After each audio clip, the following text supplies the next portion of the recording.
Welcome to the Federal Tech Podcast, where industry leaders share insights on innovation with a focus on reducing cost and improving security for federal technology.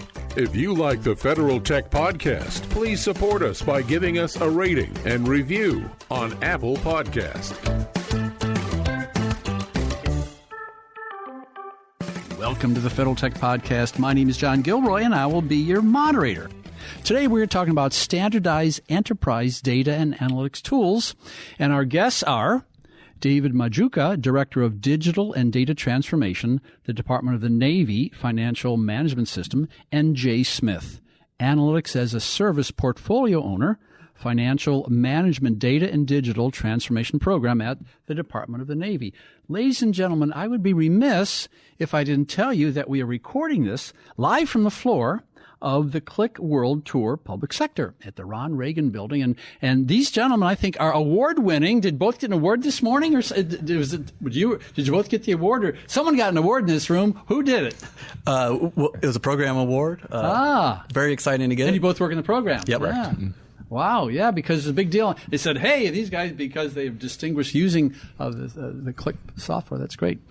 And so let's start off with Click, Q-L-I-K, and talk about, so what's the advantage of using Click, and how did you use it in your program? Absolutely. What we're trying to do for the Department of the Navy is to equip our decision makers at all level with the information and data to make us best at the use of our resources. And when you look at where we are externally, right, China has become from a near peer to a peer competitor within the last 10 years. The Department of the Navy receives annually and is appropriated basically the GDP of Greece. And when we started 2 years ago, we stood up a team together. When one of our senior leaders would come to us and have a financial question about how a program was executing and said, where are we in terms of using our dollars most effectively? We would say, that's a wonderful question. Give me 45 days, and I'm going to come back to you and give you an answer. And so based off of where we were, it was imperative for us to begin to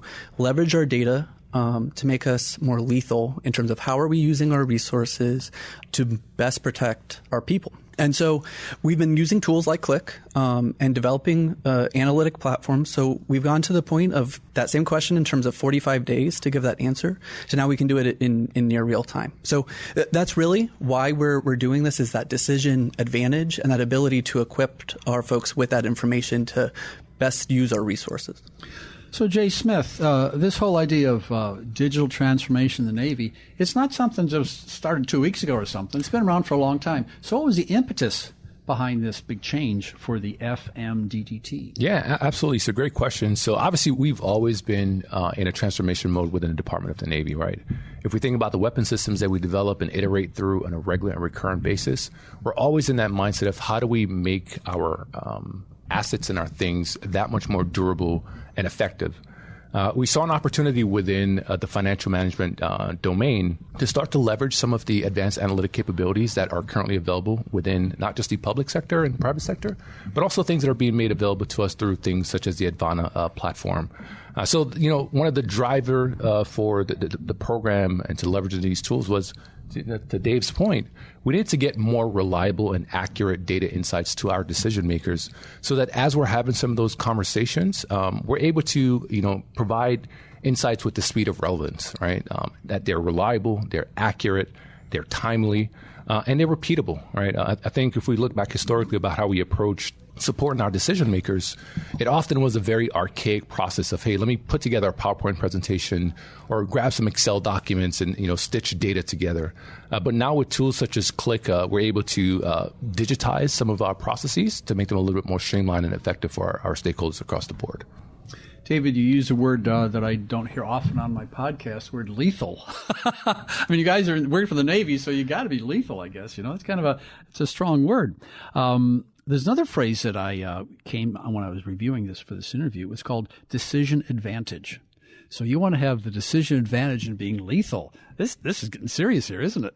Right. I think Jay, in some ways, will be even better at answering this question, especially with his background before working on this team. But when we really look at it, right, our next conflicts are going to be done within an information space, and it's going to be done through data. And the ability to be able to have that literacy and that technological capability to leverage and harness that data to make the correct decisions with speed is going to be really what is going to, drive how we do in our future conflicts. I don't know, Jay, if you have anything that you wanted to add on that. Yeah, absolutely. So when we start to, talk about decision advantage, right?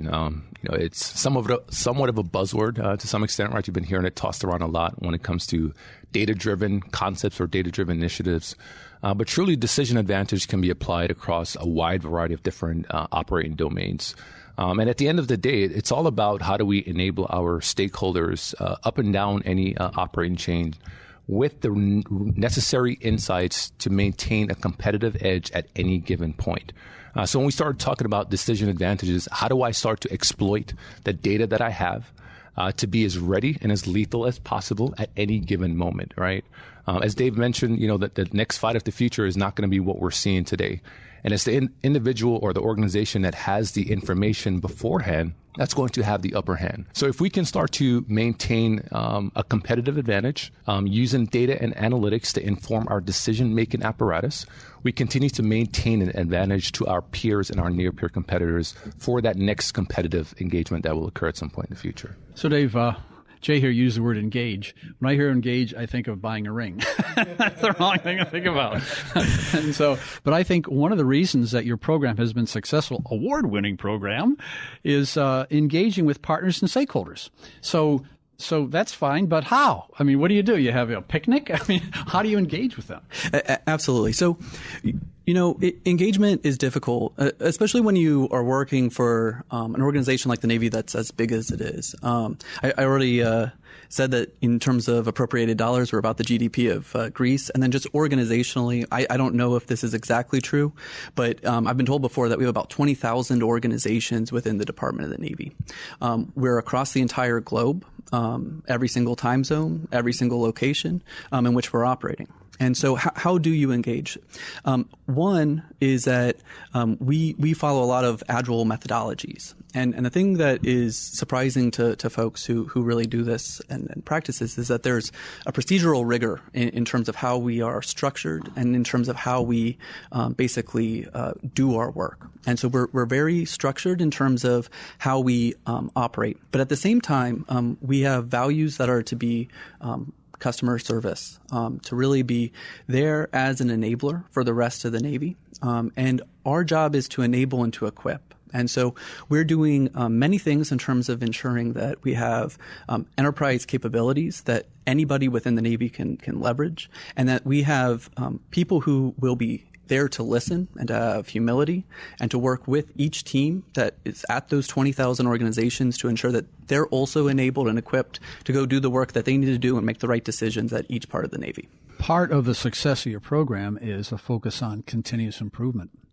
And so, Jay, it's one thing to have personal goals for continuous improvement, running a certain number of miles every week, getting ready for the Boston Marathon. But this is a monster. This is 20,000 people here. It's one thing to say, okay, I have a small company with 5,000 different, but this is 20,000.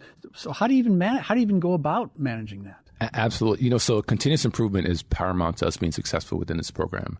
One, the needs change every single day. The requirements change every single day. And if we're trying to maintain that decision advantage or that competitive edge, we also need to be able to continually iterate and improve the products and the tools, the capabilities or the insights that we're generating for our stakeholders. So how do we go about that within the program, right? We manage a rigorous customer outreach process and program to ensure that we're continually engaging with our stakeholders, again, up and down and across the organizations, to identify those opportunities where we can start to leverage data, analytics, machine learning, automation, to improve not just policy, process, or systems across the entire DON, right? So when you think 20,000 people, it's a lot, or 20,000 organizations, it's a lot to manage. But when you have a structure in place that allows a feedback loop to capture the needs of those organizations, you find some pretty innovative ways for us to continue to meet the needs of our customers and improve those products as we find new ways to deploy and support them.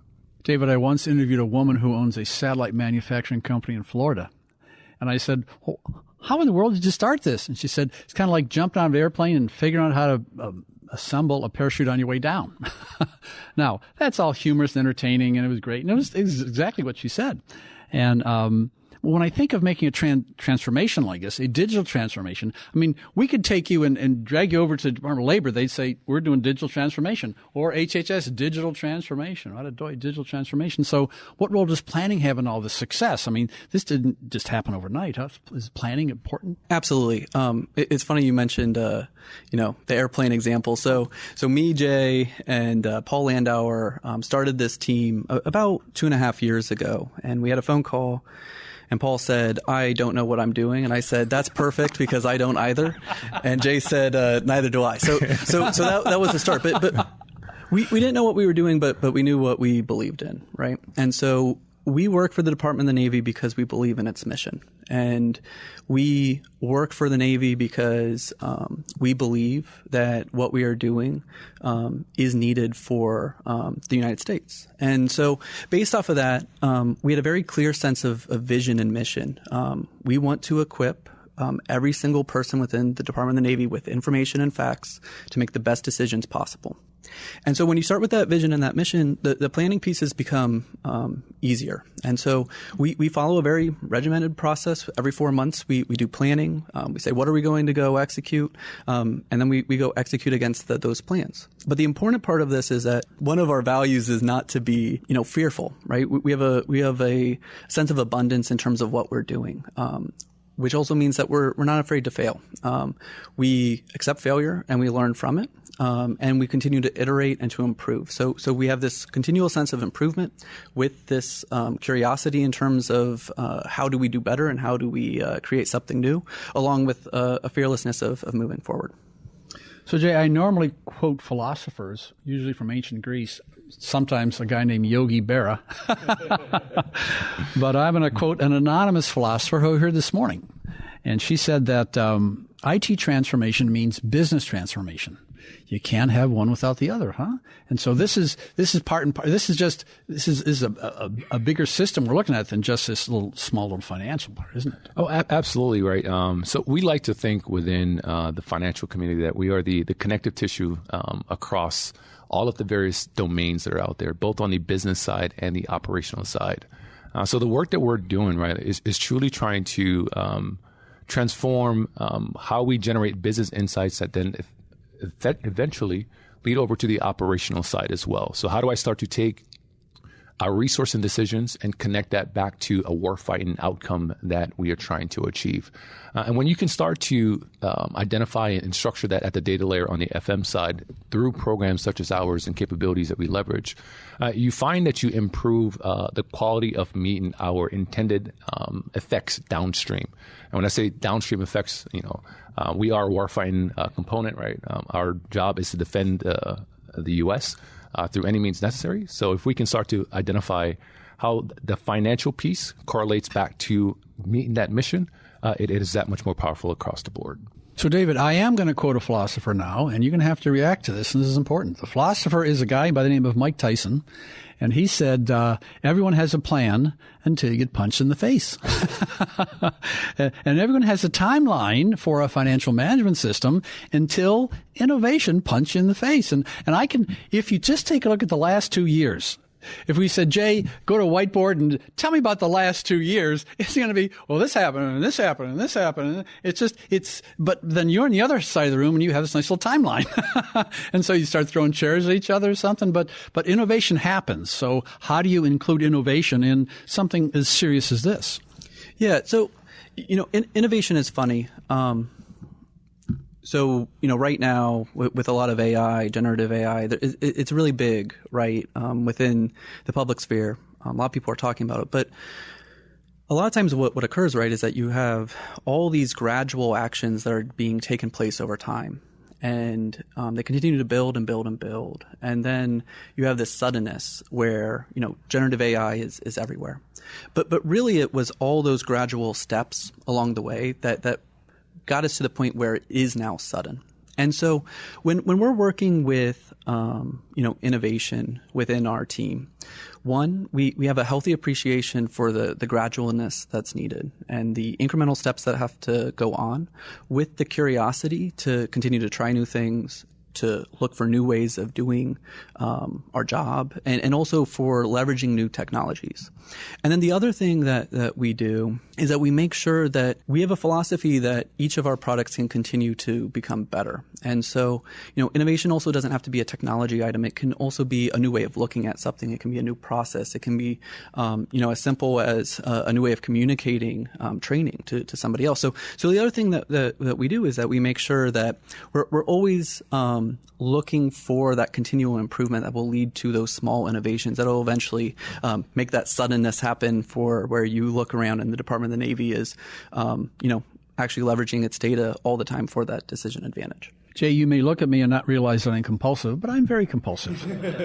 I got here 6 hours early. And I was having coffee, and I was sitting at a table with a bunch of people, and listening. And this one guy was going on and on about data models, and there were three other people. It was like people going back and forth. It was almost like Mike Tyson teaching you how to box. It was like, wow, and writing down every word. And when I think of data models and structuring data and organizing data, I think of the contrast with Agile. And one of the critiques of Agile software development is that, well, yeah, it's Agile, but what they throw over the Navy, what they throw overboard is some of the categorization that really is important. So I would imagine would Click be able to help with that, or is this just a misrepresentation? Yeah, so Click absolutely helps with that, right? Oftentimes when we're dealing with data, or even with just systems in general, we have this unconscious bias about what our data looks like or how it's represented, especially when you start to extract it from those source systems.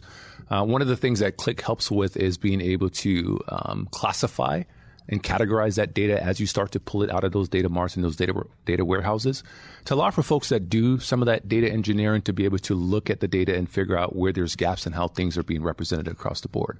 Really, really powerful, right? Because when you start to misrepresent the intent or the piece of the puzzle that data represents, it can cause some quality issues with your overall visualizations or analytics across the board. So as you continue to try to build out trust and confidence in the work that you're doing, using capabilities such as Click to be able to help better structure your modeling efforts definitely makes things a little bit easier across the board for everyone. David, let's go back to that timeline. So when you three gentlemen were in that room saying you don't know nothing, I don't know nothing, and no one knows nothing, you had a timeline on there. What part of the timeline did you include for compliance? I mean, this is a serious issue here. Yeah. So there's a few things. One is we actually try to deal more with being compelling rather than being compliant.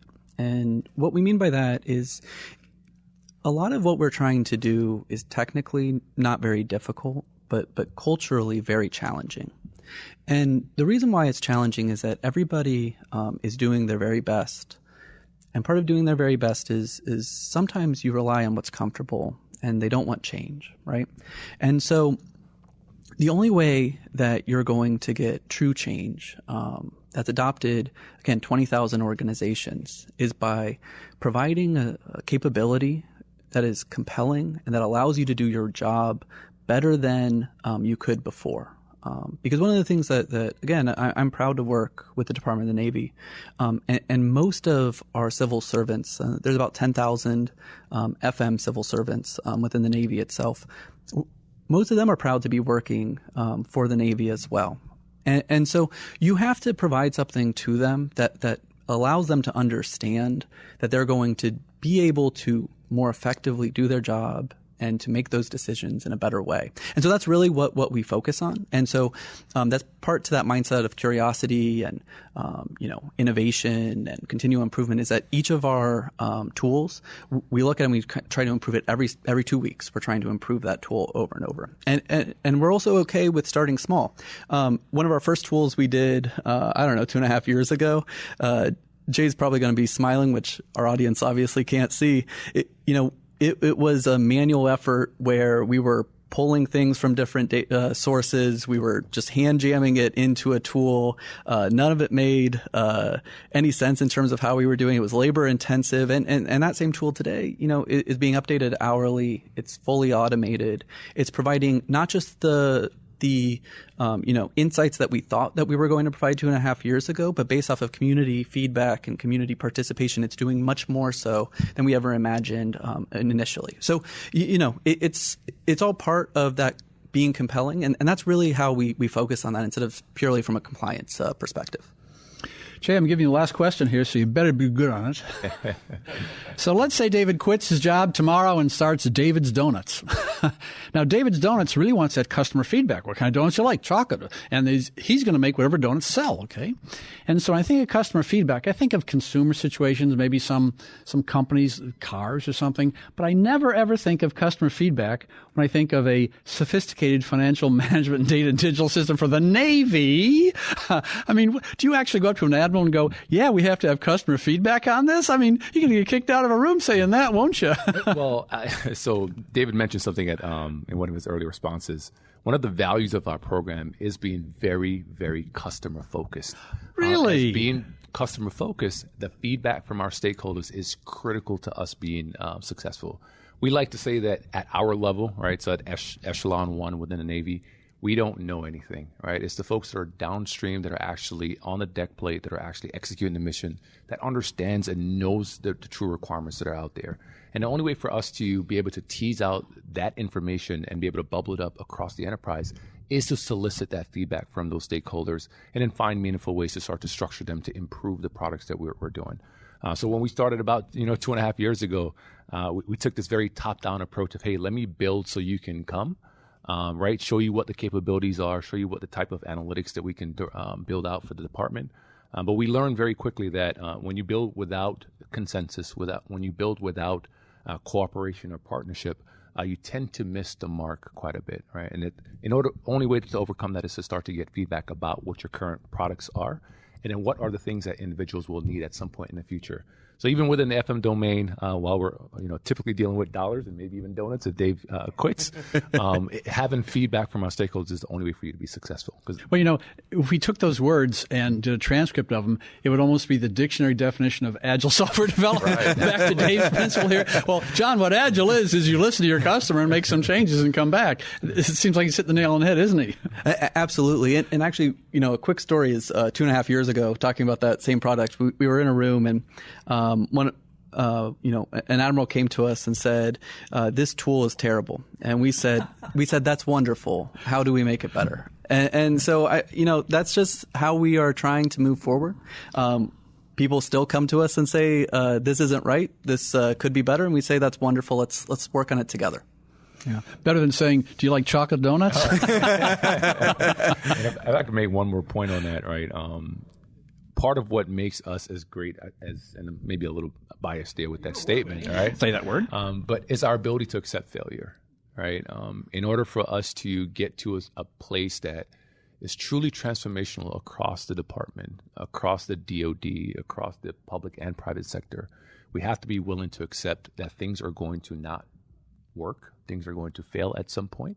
But the only way for us to get better is through that feedback session, right? So solicit feedback whenever you can, accept failure where you can, accept risk where you can, and then find ways to improve. You have been listening to the Federal Tech Podcast with John Gilroy. I'd like to thank my guests, David Majuka, Director of Digital and Data Transformation, Department of Navy Financial Management System, and Jay Smith, Analytics as a Service Portfolio Owner, Financial Management Data and Digital Transformation Program at the Department of Navy. This is Terry Miller from Carson Solutions. Listen to episode 73 of Federal Tech Podcast and take a dive into how to build for scale and resilience. Thanks for listening to the Federal Tech Podcast. If you like the Federal Tech Podcast, please support us by giving us a rating and review on Apple Podcast.